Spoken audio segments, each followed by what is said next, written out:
Dave W's 36-hour coffee bean mead. And no, Brian didn't have any before filming. No, I actually haven't had coffee in quite a while. Anyway, so Dave W is one of our VIPs. I'm saying W because, first, a little privacy. You know, his full name doesn't need to be out there. But it's also a little more complicated to pronounce, and I don't want to be disrespectful. So Dave W told us about this during one of our Zoom Hangouts. You might remember his name before because he also we did another test because of things that he said that may or may not have come out already because it's taken forever. But anyway, this one is he just used 36 hours of time and made an amazing coffee mill. So I'm like, all right, now not the mead itself, but other things, which we'll get to later. I don't want to just give it all away and then you don't watch the whole video. You know, you need to watch the whole thing. So to start off, we're going to just make a mead. Right. And we were deciding, well, what honey were we going to use? And then we remembered. Dave is from Michigan. On the shelf, we have Hilbert's Honey Company Pure Michigan Honey. Given to us by Kevin Byers. I think it's Byers. It might be Byans, B-Y-A-N-S. But anyway, he basically thanked us. This was like a token from him as a thank you for helping him to learn how to make mead. So thank you. Yes, Kevin. Absolutely, Kevin. Thank you so much. We love it when people send us stuff that we can't get this where we are. Like, this just isn't a thing. I would have never thought to get it, to be honest, too. So it's really cool because we get to try honeys from all over the place. Now, normally, when we get a new honey like this, we would make a traditional. But in this case, I thought it just made more sense. Use the Michigan honey with the guy from Michigan's idea to make a coffee mill. So I'm taking some notes here, and what I need to know is how much water, because we're looking to make a gallon, like an even gallon. So if I know that each pound of honey is about 11 fluid ounces, I'm using 2.5 pounds of honey. 2.5 times 11 gives me 27.5. So I'm gonna call that 28. So I need 100 ounces of water. But if you're using the same fermenter that we're using that has it labeled, it's right there. There's a mark for 128 fluid ounces, which is 1 US gallon. Right. This is a 1.5 gallon fermenter. A couple people have seen us using these and they've asked, why are you leaving so much headspace? Let me explain. I love doing a 1 gallon batch in this because there's a lot of headspace. In primary fermentation, headspace does not matter. Say it with me, say it again. In primary fermentation, headspace does not matter. Why? Because it's emitting so much CO2 while it's fermenting that it doesn't matter at all. It's after it's done fermenting that headspace can become a bit of a problem for oxidation. But during, not a problem at all. But aggressive fermentation can sometimes make a lot of foam, it expands and it can get up into your airlock, it can spurt out all over the place. Make a big mess. Yeah, and well, by having all that headspace above it, we've never had one overflow yet. So we're gonna go with that, but for this. All right, so I want to read some things that are on this label. It says, taste the pureness of fresh honey, full of pollen and enzymes. Nothing could be more natural. Produced and packed in Traverse City, Michigan. Do we need to get a spoon? Ooh, we might need a spoon. I'll be right back. And as I shut the camera off, Derek, I said, you know, you have a tablespoon sitting right there. So, hey, we're going to just use the teaspoon. It's a teaspoon. We could also just lick the label. I want more than that. It's a nice light nice. color. It's got like a botanical situation going on. You want some more? Sure. Oh, yeah. That's really interesting because there's something else in there. It's hard to describe. I get almost like a eucalyptus. Got some in my beard. Let's save that for later. So this seems to be a lot more floral and botanical than the wildflower we tend to get. Yeah. Which is exciting to me. Yeah, I always like trying new honey. We're gonna do it. So 2.5 pounds. The reason I came up with 2.5 pounds is we have a 3-pound container. So this leaves us 0.5 pound to back sweeten if we want to with the same honey, but it also will give us like an 11% or so ABV, which is nice and easy for most yeast to be able to work with. So, you know, don't need to stress about it. If you really want more alcohol, just have 2 glasses of it instead of 1. All right, 2.5 pounds. Still got some left. It should be good for back sweetening. Next, fill it with water up to the 1 gallon mark. Should be about 100 ounces. To mix this up, I'm going to use the spattle. It's a spoon, it's a paddle, it's both. Get yours in the description below. And that's right, I named it, I'm proud of it. Do you actually need to mix this up? No, not really. However, it is good to get some oxygen into it, so you can aerate, you can splash, you can be messy at this stage, because why? Because oxygen is required for yeast to be fruitful and multiply. Basically, they're rehydrating, they're building up the colony, is it budding? Is that the term? Yep. That's how they multiply. More yeast are being made before they get to work creating alcohol and CO2. So oxygen at this stage, good. Oxygen after alcohol is made, bad. Yep. This is a very light colored honey. Yeah. Like, I would swear there was like half a pound to a pound of honey in there. Make an interesting colored mead. Well, actually, it's going to be brown anyway. Yeah. Coffee. Now, I was warned about these fermenters that they said that the walls are thin, and they had one crack with a plastic spoon. Now, I don't know that it's that the walls are thin, it's the shape. It's because right here, this is very, very strong, the curve, but this is very, very flat, making it much easier to break. So I do want to be a little bit more cautious with these guys. They do seem like the best compromise all around for a nice 1.5 gallon fermenter though. But, because I can still see, it looks like you're done. Yep. But you know what? When you think you're done, mix 2 minutes more. It ain't gonna hurt anything. You mix 10 minutes more. You can mix it all day if you want to. I don't know why you'd want Certainly, to. you wouldn't want to, but it's not going to hurt anything. All right, it's time to take a reading. Yes, it is. I almost forgot. I'm expecting about a 1.086 to 1.090 for our reading. If you don't know what any of that means, that's specific gravity. And we have a video on what that means and how to read it. We can link that for you. What do you do when a mead starts out clear? You're happy? It's just bizarre. I've never had one start out clear like this.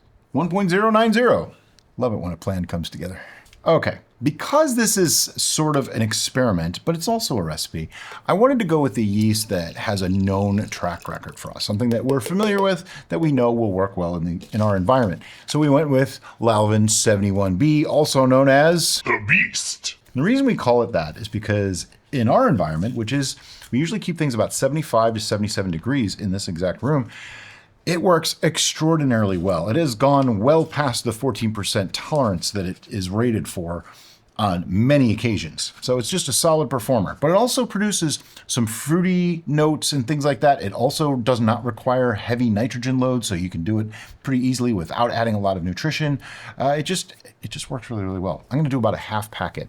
My rule of thumb for yeast, if you're making up to 3 gallons, use a half packet is all you really need. Over 3 gallons, you want to use a full packet.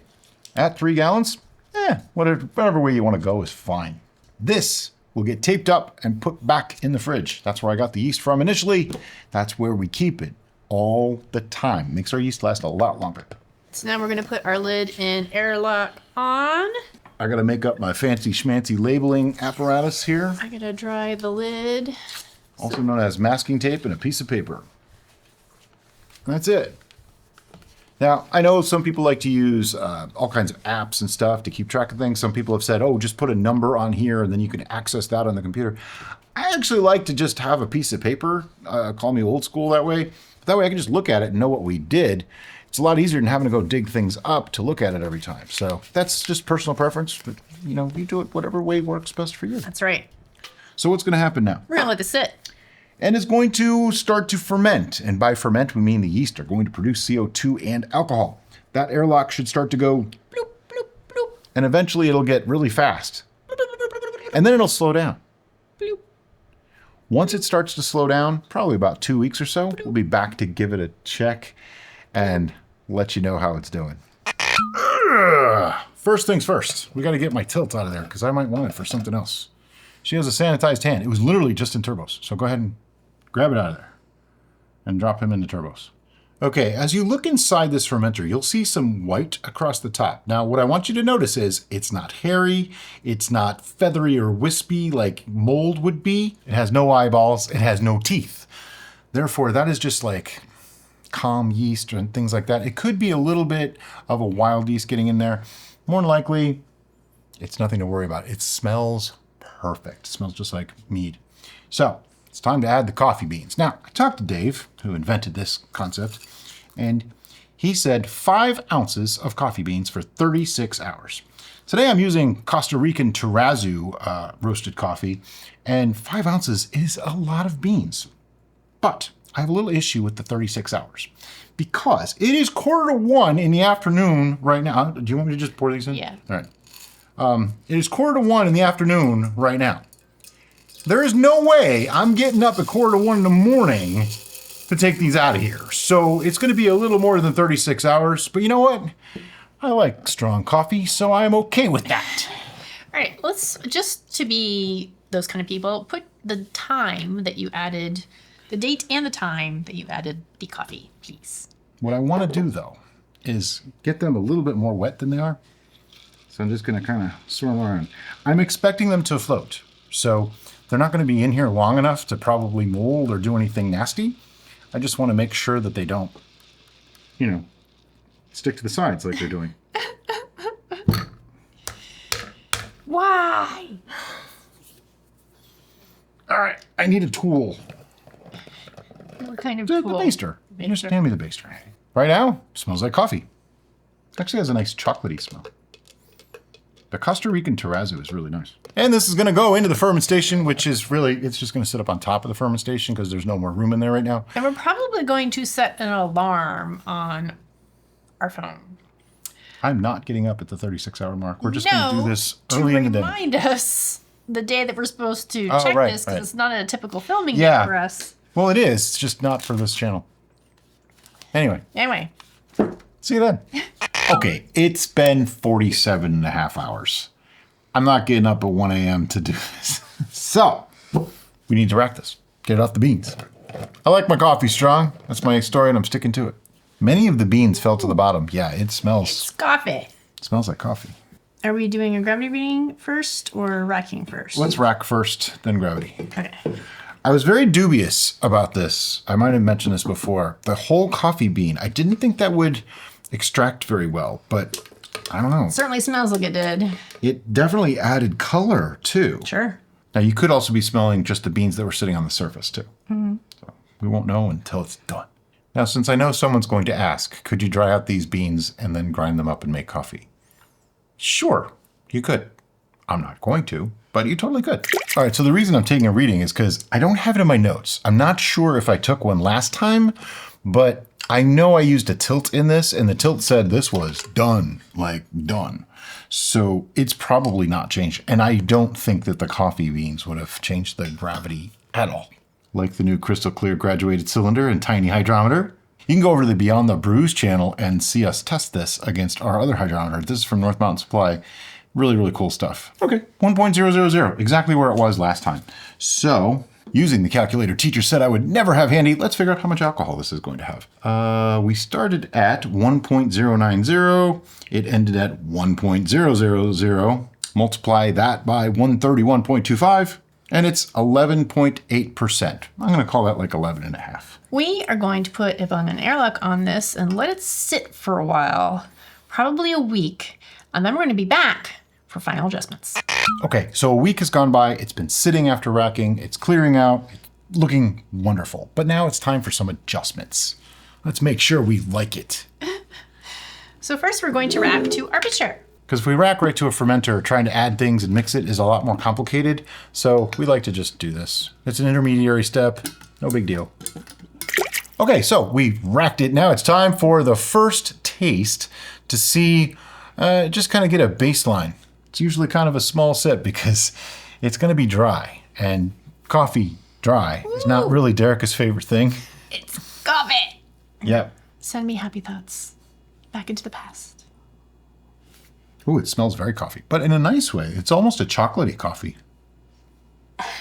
Your choice of coffee is going to influence this a lot. Okay, just so you're aware. She loves it. Can you tell?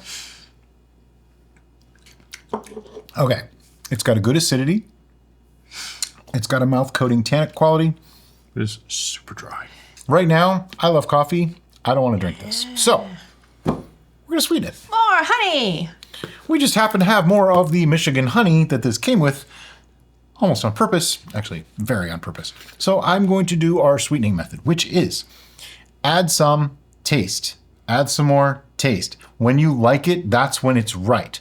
The idea that you need to add a pound or half a pound or 2 pounds or whatever, it's hard to really go by that. And the reason being is that everybody's preference of sweetness level is different. Mine is different from Brian's. But every brew is different. Brian tends to like it to be way sweeter than I like it. But the more sweeter, I'm still happy, right? So that's why we teach you this method, so that way you can make it for you, because you're brewing for you. Right. Or whomever you're brewing for.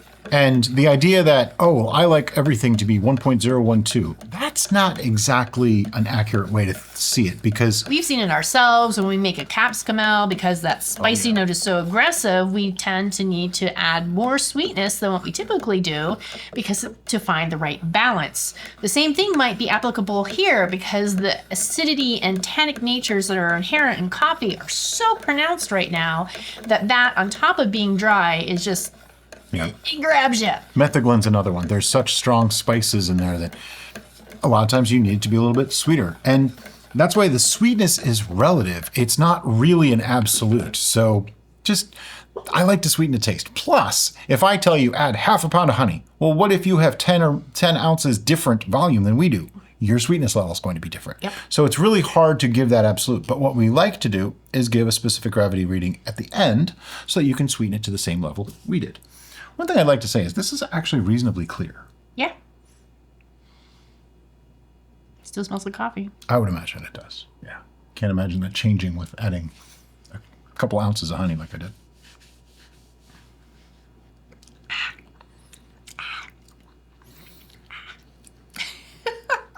Yeah, it needs more.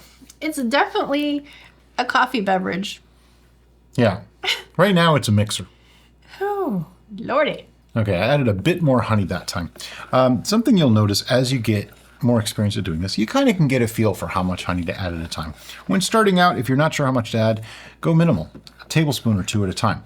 It's really hard to overdo it with a couple of tablespoons. It's easy to overdo it with a pound. So you can always add more, but it's hard to take it back out.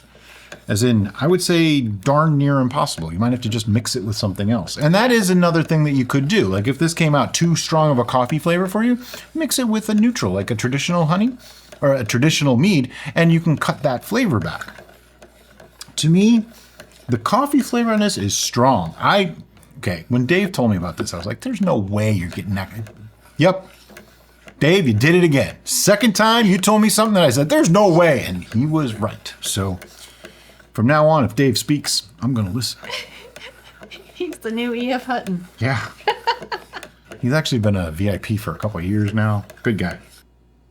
As much as I'm not a big fan of flowers, Derek is not a big fan of coffee without tons of stuff in it. It is less painful now. I think I like it. I'm just going to put in the last bit of honey that we have here just to not waste not, want not, you know? But it's kind of at the point now where I don't think it needs any more. I mean, don't get me wrong. I could add tons of honey to this, but then the honey would overtake the coffee character, and that's not what I wanted. Right now, I taste honey in the brew, but I also taste the coffee. So it's a coffee mead rather than a mead with coffee in it, if that makes sense. Derek is like, no, all the honey. Make it sweet so it covers up the coffee flavor. Now, interestingly enough, I think this would be wonderful with meadow foam used to sweeten. We didn't because I wanted to stick to the Michigan honey. Yeah. But meadow, if this isn't sweet enough, we might add some more. I don't know. I think it'll be fine. I could drink this as a mixer. Yeah. I can see using this instead of vodka in like a White Russian kind of scenario. Oh, yeah, okay. That'd be fun. I see this just on the rocks. I normally don't drink a lot of mead on the rocks, but this one seems like it would work that way. Sure. You know, just put it over a couple of ice cubes. Chilled, I think it would taste kind of like an iced coffee. It would be really, really nice. That would take away some of the astringent tannic quality that bothers you about coffee. I don't mind that so much, but I still think on ice this would be that much better. It would be nice. Yeah. So one last taste here and see where we're at. Yeah, I am getting a little bit of the honey on the aroma now, along with the coffee. Initially, I thought it was a little bit watery and I wanted to add more tannin, but there's so much tannic quality to it already from the coffee that I don't want to change that. The acidity level's actually like perfect too. There's enough coffee to honey balance to make that nice. That's sitting in a good spot now. Okay.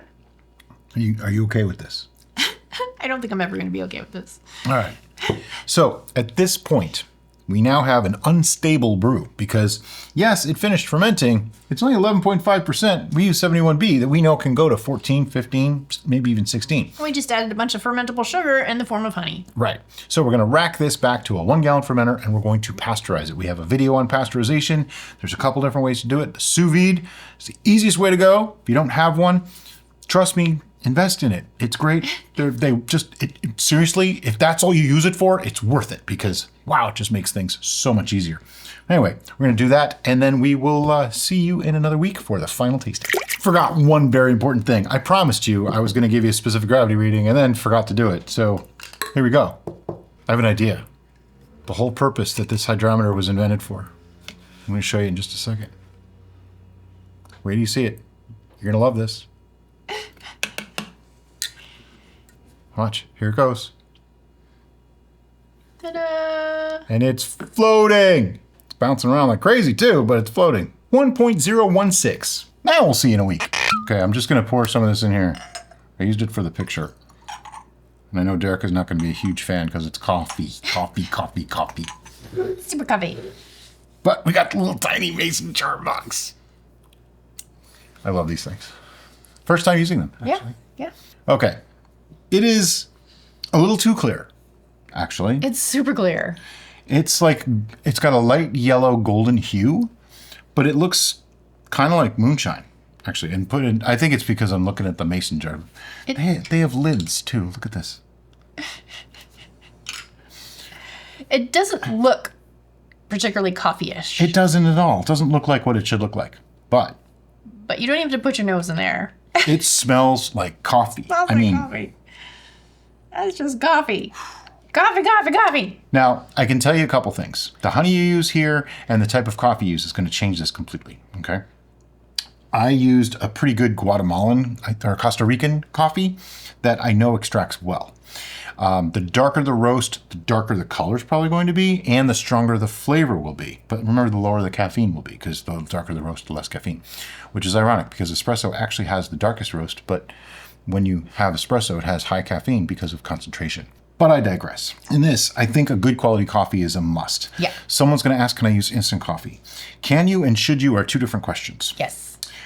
I'm sure you can. And if you use a decent one, it might be okay. But it's probably going to extract like it's going to mix in. You don't even have to wait 36 hours. Yeah. You just put it in and mix it and it's done. So that would be basically a completely different recipe. Yeah, it's not the same thing at all. I just know somebody's going to ask. That's why I wanted to bring it up. Sure. Just trying to get all the objections out of the way before we go ahead and taste this. Address those objections. I love the smell of this. I get just a hint of honey on the smell on that coffee. It's kind of like coffee sweetened with honey. I feel like we're walking into a coffee shop. Coffee shop. Yeah, a good one. All right. You ready? Might as well. Ooh, solid clink. All right.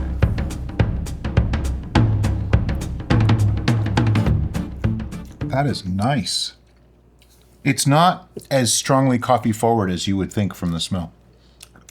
I am getting more honey on the flavor, but the sharp notes of coffee, which are the reasons why I don't particularly enjoy coffee, are definitely in this brew. This has the acidity of coffee. Yep. Which is the sharp, aggressive thing that she's talking about. Yep. I think in this case, it tones down the sweetness of the honey. Sure. They're playing off each other. And that's always a thing when you're making a mead like this. You're playing off the honey and you want to either accentuate it or balance it. And in this case, we're balancing it. We're adding sweetness to counteract the tartness and acidity of the coffee and the bitterness that could happen from coffee. But we're also trying to offset some of the sweetness of the honey with the coffee, because I don't actually like honey in coffee. That's the funny thing. Yeah. I don't even like it. I've done it and I don't like it. Sweetening his coffee in the morning with honey, and it's not his Maple thing. syrup, though. I like maple syrup in coffee. That's actually really good. Now, I am finding myself in an odd predicament right now, and I thought about this the first time we tasted it, where I was just like, whoa. And that's, I don't particularly like coffee, though I do drink it from time to time now, particularly in the morning. Every day. Not every day. Okay. Most days. And I do like coffee cocktails, but I'm not really enjoying this. And so I don't know what it is specifically about this. It's more coffee-like than some. See, when she has coffee, there's a ton of creamer in it, and she sometimes puts chocolate in it. Yeah. So it's sweetened, chocolatey, creamy. But like the bitter that I'm getting from this, how is that bitterness different from dark chocolate? I can eat dark chocolate till... Well, they're not the same thing.